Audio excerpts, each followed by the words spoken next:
রাসূল বলেন, কুন আলিমান আও মুতাআল্লিমান আও মুঈনান আও মুহিব্বান লা তাকুন খামিসা। ও দুনিয়ার উম্মতের দল, ভালো করে তোমরা শুনে রাখো, যদি পারো নিজে আলেম হও, না পারলে আলেমের ছাত্র হও, না পারলে আলেমকে সহযোগিতা করো, তাও না পারলে আলেমকে মহব্বত করো, তাও যদি না পারো 5 নম্বরে যাও না, তুমি ধ্বংস হয়ে যাইবা। কেমন ধ্বংস হবে? ভারতের দিল্লির ঘটনা বলতেছি।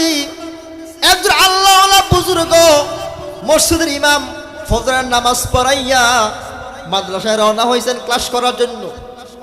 সকালবেলা ওই ভারতের দিল্লির এক জমিদার তার ছেলে তার বউকে নিয়ে হাঁটতে বেরোইছে।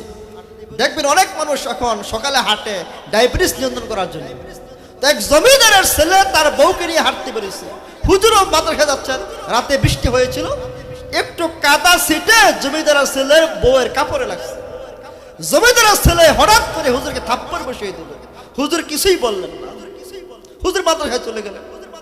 জমিদারের ছেলে তার বউকে নিয়ে তার প্রাসাদের দোতলায় উঠতেছে। রাতের বেলা বৃষ্টি হওয়াতে সিঁড়ি পিচ্ছিল হয়ে গেছিল।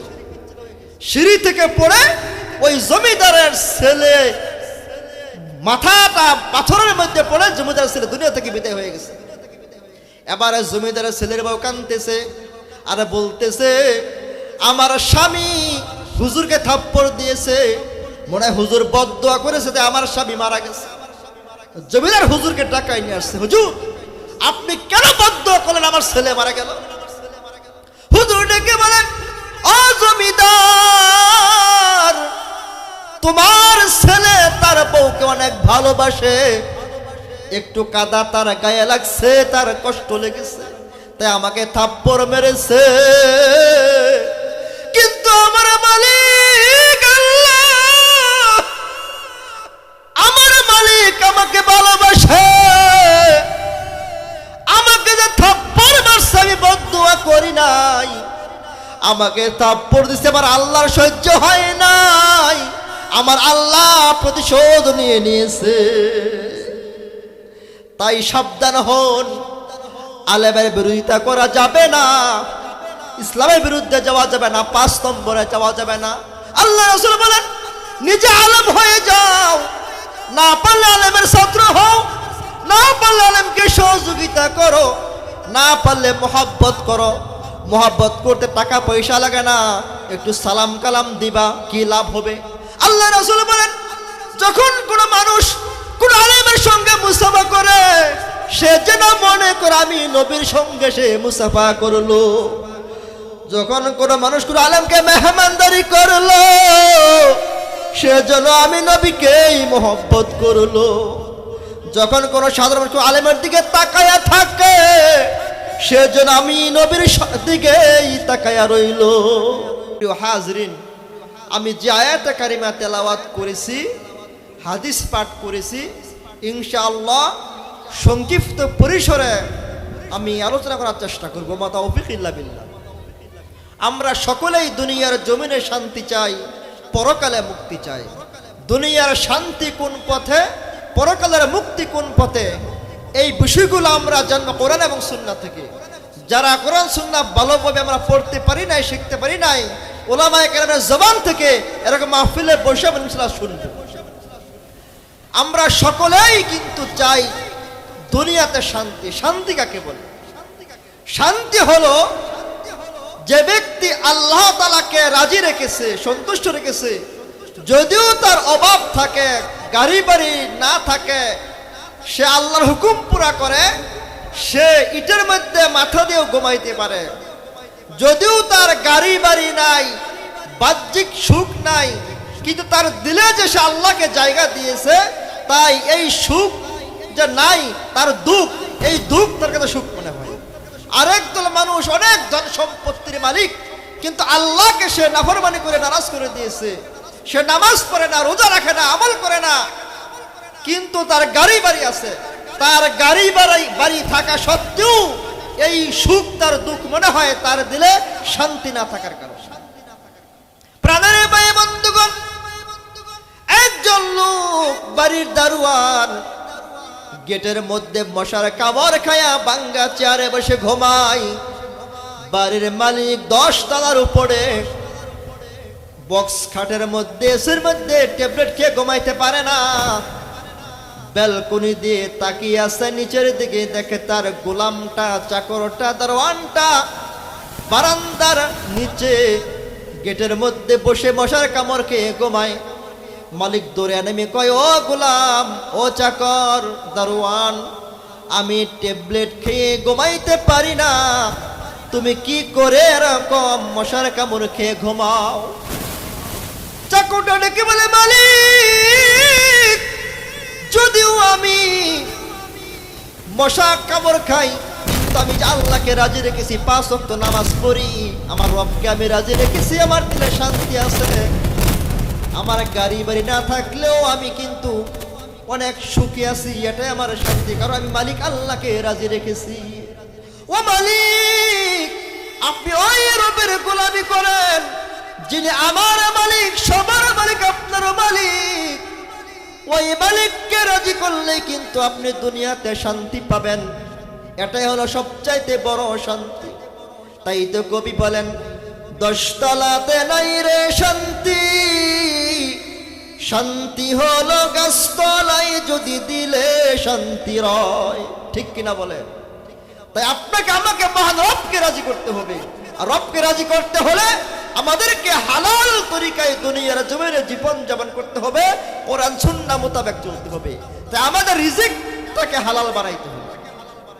আমি যে আয়াতে কারিমা তেলাওয়াত করেছি, ইয়া আইয়ুহান নাসু কুলু মিম্মা ফিল আরদি হালালান তাইয়্যিবা, আল্লাহ তাআলা বলেন, ও দুনিয়ার মানুষ, তোমরা এই জমিন থেকে হালাল রিজিক, পবিত্র রিজিক তোমরা ভক্ষণ করো। আল্লাহ কিন্তু শুধু মুমিন মুসলমানকে উল্লেখ করে বলেন নাই, আল্লাহ বলেছেন, ইয়া আইয়ুহান নাস, হে লোক সকল, তোমরা সবাই দুনিয়া থেকে পবিত্র রিজিককে তোমরা ভক্ষণ করো। রিজিকের গুরুত্ব খুবই অপরিসীম। এই রিজিক কাকে বলে? রিজিক বলা হয় যেটা হালাল ভাবে ভক্ষণ করা হয়। যে ব্যক্তি হারাম ভাবে কামাই করে এটাকে রিজিক বলে না, এটাকে বলে আগুন। প্রাণের ভাই বন্ধুগণ, যদি কোনো ব্যক্তি হারাম ভক্ষণ করে, হারাম খায়, সে মূলত জাহান্নামের আগুন খায়। যে ব্যক্তি হারাম খাওয়ার পরে তার গায়ে শক্তি অর্জিত করে, ওই হারাম খাওয়ার ফলে তার গায়ে যে শক্তি অর্জিত হয়, এই শক্তি দিয়ে গুনাহ করার শক্তি অর্জিত হয়। ঠিক কিনা বলেন? যারা দুনিয়াতে হারাম খায় তারা মূলত আগুন খায়, জাহান্নাম খায়। এই হারাম খাওয়ার ফলে তার গায়ে যে শক্তি অর্জিত হয়, এই খাবার খাওয়ার ফলে সে গুনাহ করতে পারে, মসজিদে ঢুকতে পারে না।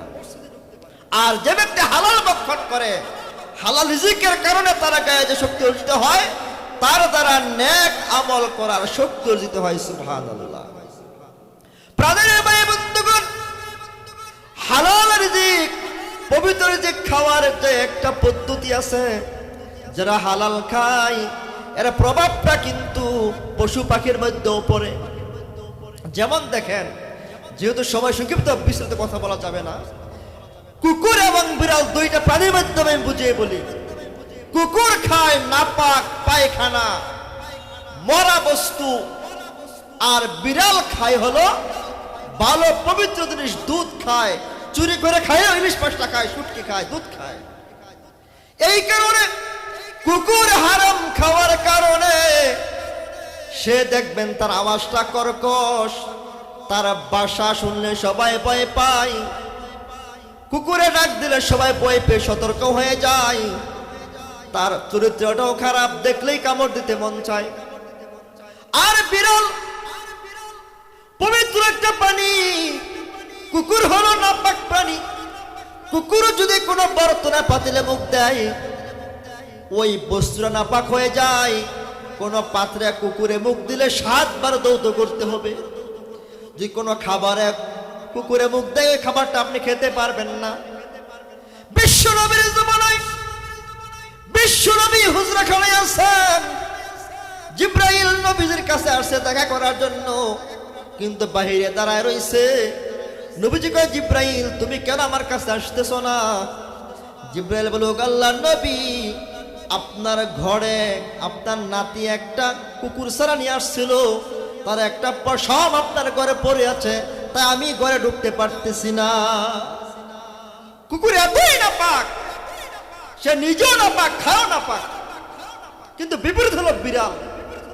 বিড়াল দেখেন খায় পবিত্র বস্তু, যদি কোনো পাত্রে বিড়ালে মুখ দেয় ওই বস্তু আপনি খেতে পারবেন, নাপাক হবে না। এমনকি নবীর সাহাবী বিড়ালকে কোলে করে নিয়ে মসজিদে ঢুকে গেছেন। আল্লাহ রাসূল তাকে আবু হুরায়রা উপদেশ বিড়ালের বাপ বানিয়ে দিয়েছেন। দেখেন বিড়াল পবিত্র প্রাণী। এই কারণে দেখবেন যে সকল মানুষেরা দুনিয়ার জমিনে হারাম খায়, সুদ খায়, ঘুষ খায়, তারা মূলত নাপাক খায়, আগুন খায়, তাদেরকে সবাই ভয় পায়, তারা চরিত্রহীন হয়। সে যদি পবিত্র বস্তু খায়, হারাম না খায়, তার বাসাটা সুন্দর হয়ে যায়, তার চরিত্রটাও সুন্দর হয়ে যায়, তার ব্যবহারটাও সুন্দর হয়। অনেক কাফের দেখবেন হিন্দু বৌদ্ধ, সে কাফের কিন্তু সে কাউকে ঠকায় না, ধোঁকাবাজি ব্যবসা করে না, তার মেজাজটা সুন্দর নরম, সে সবার সঙ্গে ভালোভাবে ব্যবহার করে। তাই আপনাকে আমাকে রিজিক হালাল ভক্ষণ করতে হবে। এমনকি হালাল রিজিকের দ্বারা মানুষ বিশ্ব নবীকে স্বপ্নে দেখতে পারে। আজীব এক ঘটনা। এক আল্লাহর ওলি মুসাফির অনেক দূর থেকে আসছেন, এক মসজিদ তিনি বিশ্রাম করতেছেন। সারাদিন রোজা ছিলেন, কোনো খাবার সাথে নেই। একজন গরিব পাঠুরিয়া মসজিদে ঢুকে দেখলেন যে একজন মুসাফির। ভাই আপনি কিছু খেয়েছে? কয় না, আমি বাড়ি থেকে খাবার নিয়ে আসতেছি। এবার কাঠুরিয়া এশারের নামাজের পরে 3টা রুটি নিয়ে হাজির হয়ে গেছে। কয় খান। রুটি খাওয়াইছে। পরের দিনও ওই মুসাফির যায় নাই। আবার ওই কাঠুরিয়া আসছে, ভাই আপনি দিকে যান নাই? কয় একটু সমস্যা আছে। পরের দিনও 2টা রুটি নিয়ে আসছে। তৃতীয় দিনে ওই কাঠুরিয়া দেখলো ওই মুসাফির এখনো যায় নাই, 1টা রুটি নিয়ে আসছে। চতুর্থ দিন ওই মুসাফির যায় নাই। এবার কাঠুরিয়া বলে, ভাই মুসাফির আপনি কেন যাইতেছেন না? আপনি কেন যাইতে কোন? আমার কারণ আছে। কারণ কি? কাঠুরিয়া বলে, ও মুসাফির, প্রথম দিন আমি যে কামাই করেছি, কাট কেটে 3টা রুটি হইছে। আমি সন্তানকে বললাম, বিবিকে বললাম, বিবি রে, ও সন্তান, আজকে রুটি না খাইয়া 3টা রুটি দিয়ে দাও, আমার এক বন্ধু মুসাফিরকে দিয়ে দেই। 3টা রুটি আপনাকে দিলাম। পরের দিন 3টা রুটি কামাই করলাম কাট কেটে। আমি বিবিকে বললাম, বিবি রে, সন্তান 1টা রুটি খাক, 2টা রুটি মুসাফিরকে দিয়া দেই। এত ক্ষুধা লাগছে গো মুসাফির, পেটের মধ্যে আমি কাপড় বেঁধেছি। তৃতীয় দিন বিবি সহ্য করতে পারবে না, ছেলেও সহ্য করতে পারবে না। 2টা রুটি দুইজনকে দিয়ে 1টা রুটি আপনাকে দিলাম। আজ দেখেন আমার পেটে মোটা করে আমি কাপড় বেঁধেছি, তারপর শক্তি পাই নাই। এবারে মুসাফির বলে, ও কাঠুরিয়া ভাই, প্রথম দিন তুমি আমাকে 3টা রুটি খাওয়াইছো, তোমার রিজিক এত হালাল, তোমার 3টা রুটি খাইয়া আমার গায়ে যে শক্তি অর্জিত হয়েছে, আমি সারা রাত নামাজের মধ্যে দাঁড়িয়ে আমার রবের সাথে কথা বলেছি। শুধু কি তাই, একটু ঘুমাইলাম, বিশ্ব নবীকে আমি 3বার স্বপ্নে দেখেছি। ও ভাই, দ্বিতীয় দিন তুমি আমাকে 2টা রুটি দিয়েছ, সারা রাত আমি দাঁড়িয়ে থেকে রবের সাথে নামাজের মধ্যে কথা বলেছি, আর একটু ঘুমাইছি, বিশ্ব নবীকে আমি 2বার স্বপ্নে দেখেছি। ও কাঠুরিয়া ভাই, তৃতীয় দিন 1টা রুটি দিয়েছ, তোমার রুটি এতই হালাল কামাই, আমার ইবাদতে এত মজা আসছে, সারা রাত রবের কুদরতি কদমে সেজদা দিছি, রবের সাথে কথা বলেছি, বিশ্ব নবীকে 1বার স্বপ্ন দেখেছি, তোমার হালাল রিজিক পাইয়া ইবাদতের মজা পাইয়া বিশ্ব নবীকে স্বপ্নে দেখা আমার আর এখান থেকে যেতে মন চাচ্ছে না। তাই আমাদের রিজিককে হালাল করতে হবে। অনেকের লোকজন আছেন এরকম বলেন, সন্তানকে তো আমি মাদ্রাসায় পড়ে কেন আলেম হচ্ছে না কেন? যার রিজিক হবে হারাম তার সন্তান আলেম হতে পারে না, তার নিজের আমল ঠিক থাকে না। তাই আপনাকে আমাকে হালাল রিজিকের ব্যবস্থা করতে হবে এবং উলামায়ে কেরামকে কদর করতে হবে। আমি যে দ্বিতীয় আয়াতে কারিমা তেলাওয়াত করেছিলাম, আল্লাহ তাআলা বলেন, ইয়া আইয়ুহাল্লাযীনা আমানুত্তাকুল্লাহ ওয়া কুনু মা'আস সাদিকিন। আল্লাহ তাআলা বলেন, ও ঈমানদার বান্দাগণ, তোমরা আল্লাহকে ভয় করো আর নেককারদের সত্যবাদীদের সঙ্গী হয়ে যাও। যদি আপনি আমি হারাম থেকে বাঁচতে চাই, দ্বিতীয় আয়াত মানতে হবে, আল্লাহ তাআলাকে ভয় করতে হবে ভয় করার মতো। ভয় করব কিভাবে একটু খেয়াল করে শুনেন, দিলে দিলে এরকম খেয়াল করবেন, আমি যখন যেখানে যেইভাবে আছি এই মুহূর্তে আল্লাহ আমাকে দেখছেন, এই খেয়ালটা অন্তর রাখলে আপনি আল্লাহকে ভয় করতে পারবেন। আরেকটা বিষয় মাথায় রাখবেন, আমি যখন যেখানে যেইভাবে আছি এই মুহূর্তে আমার মৃত্যু হতে পারে। এই দুইটা কথা স্মরণ করলেই কিন্তু আল্লাহকে ভয় করা সহজ হয়ে যাবে। প্রাণের ভাই বন্ধুগণ, বলতেছিলাম যে ব্যক্তি হালাল খায়, হালাল রিজিক খাওয়ার ফলে তার গায়ে যে শক্তি অর্জিত হয়, এতে তার গায়ে নেক আমল করা শক্তি অর্জিত হয়, গুনাহ থেকে বাঁচার শক্তি অর্জিত হয়। আর যারা হারাম খায়, যারা সুদখোর, ঘুষখোর, যারা ওজনে কম দেয়, মাপে কম দেয়, মিথ্যা কথা বলে, ধোঁকা দেয়, তারা মূলত আগুন খায়, তারা নাপাক খায়। নাপাক খাওয়ার কারণে তাদের ইবাদত কবুল হয় না, তাদের সন্তান নেককার হয় না।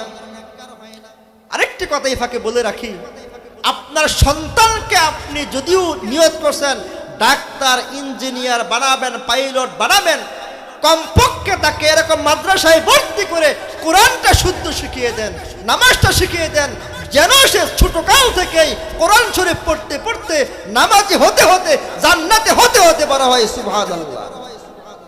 অনেকের সন্তান এমন রয়েছে, ভার্সিটি পড়ে, অনার্স মাস্টার করে, সে ওযু ঠিক মতো করতে পারে না, নামাজও পড়ে না।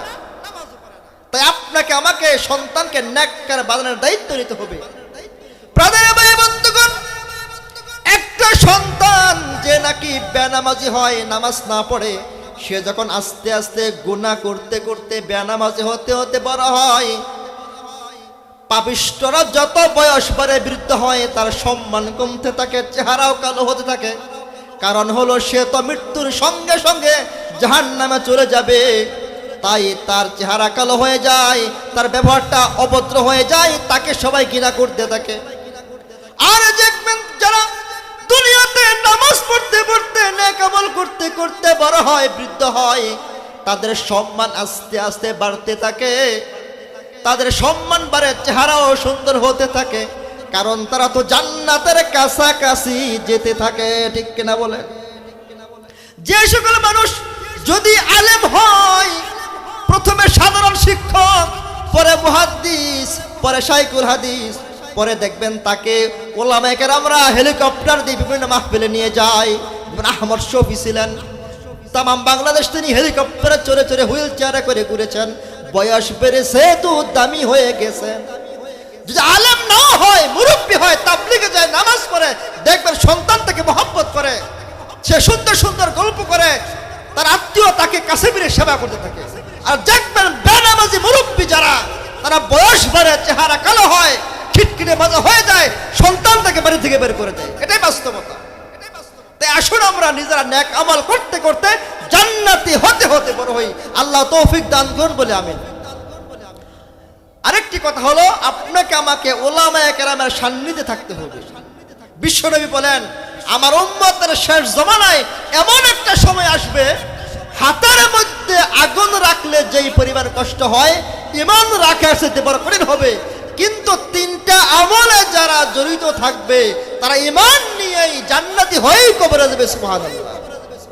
এক নম্বর হলো নেককারদের সঙ্গে সম্পর্ক বেশি রাখা। দেখবেন যদি একটা পাপিষ্ঠ মানুষও কোন নামাজি বা আলেমের সঙ্গে ইমামের সঙ্গে চলাফেরা করা শুরু করে দেয়, তখন থেকে তার দিলে সংসারে ঘরে শান্তি আসা শুরু করে। সুবহানাল্লাহ। আর যখন থেকে কোনো মানুষ আলেম বিদ্বেষী হয়, ইসলাম বিদ্বেষী হয়, কোরআন বিদ্বেষী হয়, তার ঘরে অশান্তির আগুন দাউ দাউ করে জ্বলে। আল্লাহ রাসূল বলেন, কুন আলিমান আও মুতাআল্লিমান আও মুঈনান আও মুহিব্বান লা তাকুন খামিসা। ও দুনিয়ার উম্মতের দল, ভালো করে তোমরা শুনে রাখো, যদি পারো নিজে আলেম হও, না পারলে আলেমের ছাত্র হও, না পারলে আলেমকে সহযোগিতা করো, তাও না পারলে আলেমকে মহব্বত করো, তাও যদি না পারো 5 নম্বরে যাও না, তুমি ধ্বংস হয়ে যাইবা। কেমন ধ্বংস হবে? ভারতের দিল্লির ঘটনা বলতেছি। একজন আল্লাহওয়ালা বুজুর্গ মসজিদের ইমাম ফজরের নামাজ পড়াইয়া মাদ্রাসায় রওনা হয়েছেন ক্লাস করার জন্য। সকালবেলা ওই ভারতের দিল্লির এক জমিদার তার ছেলে তার বউকে নিয়ে হাঁটতে বেরিয়েছে। দেখবেন অনেক মানুষ এখন সকালে হাঁটে ডায়াবেটিস নিয়ন্ত্রণ করার জন্য। তো এক জমিদারের ছেলে তার বউকে নিয়ে হাঁটতে বেরিয়েছে। হুজুরও মাদ্রাসায় যাচ্ছেন, রাতে বৃষ্টি হয়েছিল, একটু কাদা ছিটে জমিদারের ছেলের বউয়ের কাপড়ে লাগছে। জমিদারের ছেলে হঠাৎ করে হুজুরকে থাপ্পড় বসিয়ে দিল। হুজুর কিছুই বললেন না, হুজুর মাদ্রাসায় চলে গেলেন। জমিদারের ছেলে তার বউকে নিয়ে তার প্রাসাদের দোতলায় উঠতেছে। রাতের বেলা বৃষ্টি হওয়াতে সিঁড়ি পিচ্ছিল হয়ে গেছে। সিঁড়ি থেকে পড়ে ওই জমিদারের ছেলে মাথাটা পাথরের মধ্যে পড়ে জমিদারের ছেলে দুনিয়া থেকে বিদায় হয়ে গেছে। এবারে জমিদারের ছেলের বউ কাঁদতেছে আর বলতেছে, আমার স্বামী হুজুরকে থাপ্পড় দিয়েছে, মনে হয় হুজুর বদদোয়া করেছে যে আমার স্বামী মারা গেছে। জমিদার হুজুরকে টাকায় নিয়ে আসছে, হুজুর আপনি কেন বদদোয়া করলেন আমার ছেলে মারা গেল? হুজুর ডেকে বলেন, ও জমিদার, তোমার ছেলে তার বউকে অনেক ভালোবাসে, একটু কাদা তার গায়ে লাগছে, তার কষ্ট লেগেছে, তাই আমাকে থাপ্পড় মেরেছে। কিন্তু আমার মালিক আল্লাহ, আমার মালিক আমাকে ভালোবাসে, আমাকে যে থাপ্পড় মারছে আমি বদদোয়া করি নাই, আমাকে থাপ্পড় দিছে আমার আল্লাহর সহ্য হয় নাই, আমার আল্লাহ প্রতিশোধ নিয়ে নিয়েছে। তাই সাবধান হন, আলেমের বিরোধিতা করা যাবে না, ইসলামের বিরুদ্ধে যাওয়া যাবে না, 5 নম্বরে যাওয়া যাবে না। আল্লাহ রাসূল বলেন, নিজে আলেম হয়ে যাও, না পারলে আলেমের ছাত্র হও, না পারলে আলেমকে সহযোগিতা করো, না পারলে মহব্বত করো। মহব্বত করতে টাকা পয়সা লাগে না, একটু সালাম কালাম দিবা, কি লাভ হবে? আল্লাহ রাসূল বলেন, যখন কোনো মানুষ কোন আলেমের সঙ্গে মুসাফা করে, সে যেন মনে করে আমি নবীর সঙ্গে সে মুসাফা করলো। যখন কোনো মানুষ কোন আলেমকে মেহমানদারি করলো, সে যেন আমি নবীকেই মহব্বত করলো। যখন কোনো সাধারণ মানুষ আলেমের দিকে তাকায়া থাকে, সে যেন আমি নবীর দিকেই তাকায়া রইল। তাই 5 নম্বরে যাওয়া যাবে না। প্রাণের ভাই বন্ধুগণ, আলেমকে সহযোগিতা করেন, না পারলে আপনার ছেলেকে আলেম বানান, নাতিকে আলেম বানান, তাও নাই একটা গরিবের ছেলেকে নিজ খরচে মাদ্রাসার মধ্যে পড়ান, এতে আপনি ভাগীদার হবেন। আল্লাহ রাসূল বলেন, মানুষ যখন মারা যায়, মৃত্যুর সঙ্গে সঙ্গে তার আমলের দরজা বন্ধ হয়ে যায়, কিন্তু 3টা আমল এমন আছে বন্ধ হয় না, মৃত্যুর পরেও কবরে সব পুষতে থাকে। وقال النبي صلى الله عليه وسلم إذا مات الإنسان انقطع عنه عمله إلا بثلاثة صدقة جارية أو علم ينتفع به أو ولد صالح। আল্লাহ রাসূল বলেন, মানুষ মারা যায়, মৃত্যুর সঙ্গে সঙ্গে তার আমলনামা বন্ধ হয়ে যায়। 3টা আমল যদি কোনো মানুষ মৃত্যুর আগে করে যায়, মৃত্যুর পরেও তার কবরে সব পৌঁছতে থাকবে। শুধু কি তাই, আল্লাহ রাসূল বলেন কোন মানুষ এমন রয়েছে জাহান্নামী হয়ে কবরে যায়, কিন্তু লোকটা কবর থেকে জান্নাতি হয়ে উঠবে। কি আমল? এক নম্বর সাদাকায়ে জারিয়া। এই যে মসজিদ, এই যে মাদ্রাসা যে আপনি দান করেন, এই দানটার সওয়াব আপনি কবরে গিয়ে পাইতে থাকবেন, শুধু একদিন নয়, কিয়ামত পর্যন্ত। সাদকা হলো দান জারিয়া, মানে প্রবাহমান দান। এই মসজিদ কিয়ামত পর্যন্ত থাকবে, যত মানুষ নামাজ পড়বে একটা ভাগ আপনার কবরে পৌঁছতেই থাকবে। সুবহানাল্লাহ। দুই নম্বর হলো আও ইলমিন ইনতাহাবি, মানুষকে উপকারী ইলম শিখিয়ে যাওয়া বা ব্যবস্থা করে যাওয়া। আপনি কাউকে একটা সূরা শিখালেন, দোয়া শিখালেন, বা আপনি কোন তলবে ইলমকে মাদ্রাসায় নিজ খরচে পড়ালেন, এটা সব আপনার কবরে পৌঁছতে থাকবে। এই কারণে যে আলেম হতে পারে সবচেয়ে সৌভাগ্যবান। একজন আলেম সে 10টা ছেলেকে পরে আলেম বানাইলো, 10 জন 100 জনকে বানাইলো। দেখা যাবে হাসরের ময়দানে একটা আলেম সে কোটি কোটি ছাত্রের উস্তাদে উঠবে। সুবহানাল্লাহ। 3 নম্বর হলো নেককার সন্তান রেখে যাওয়া, যে সন্তান আপনার জানাজাটা পড়াইতে পারে। আল্লাহ রাসূল বলেন যখন কোনো সন্তান পিতা মাতার জানাজা সামনে নিয়ে দাঁড়ায়, আল্লাহর আরশের মধ্যে ঢেউ খেলে যায়, আল্লাহ ওই পিতা মাতাকে জান্নাতের ফয়সালা করে দেয়। তামাম পৃথিবীর সমস্ত আলেম যদি আপনার জানাজা পড়ে, অন্যদিকে আপনার সন্তান জানাজা পড়ে, আপনার সন্তানের মতো দামি আর কারুটা হবে না। একটি জানাজার মধ্যে গিয়েছিলাম, একজন আলেম আমার উস্তাদ, ওনার পিতা মারা গেছে।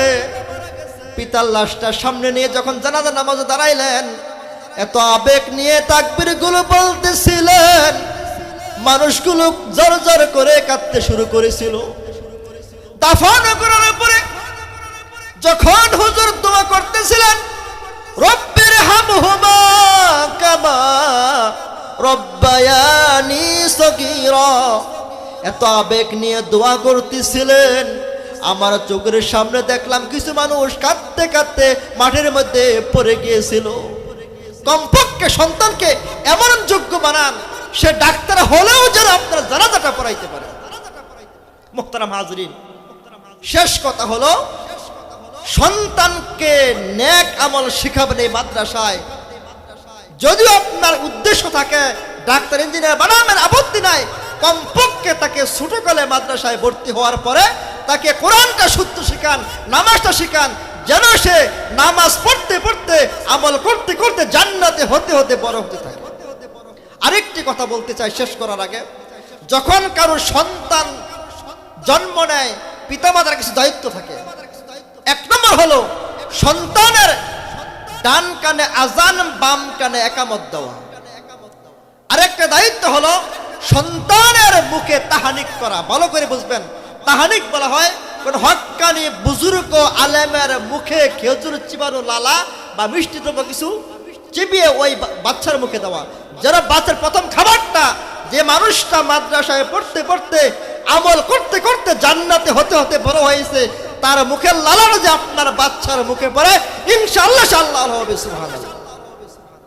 তারপরে সন্তানের 7ম দিনে আকিকা করা মুস্তাহাব। কারণ কি, সবাই তো ধরি না যে আকিকা করবে, ছাগল জবাই দিবে, এটা মুস্তাহাব করতে পারলে ভালো, কিন্তু নাম রাখতে হবে। নামটা এরকম রাখবেন যে নামের দ্বারা মুসলমান, আল্লাহর বান্দা, নবীর উম্মত বোঝা যায়। আফসোস, বর্তমানে এমন নাম রাখা হয় বাচ্চার, নাম রাখার পরে এটা মুসলমান বোঝা যায়, হিন্দু বা কাফের বোঝা যায়।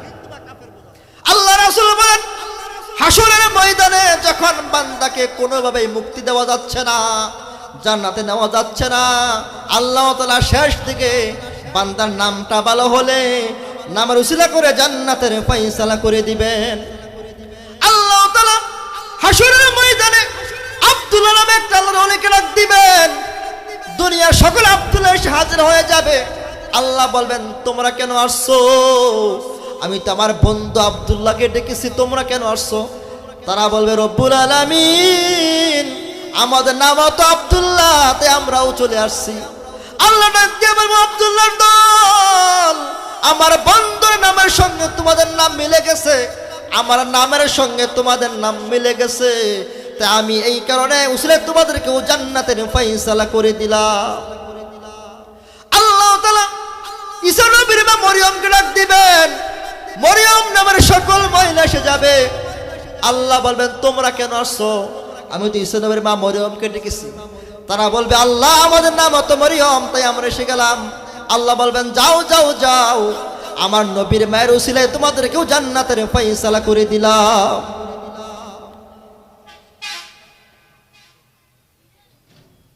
মুহতারাম হাজরিন, তাই আপনারা আমরা সবাই দুনিয়াতে শান্তি চাই, পরকালে মুক্তি চাই। তাই ইনশাআল্লাহ আপনারা আজকে আলোচনা শুনবেন যে আল্লাহ তাআলা আপনাদের সকলকে সঠিকভাবে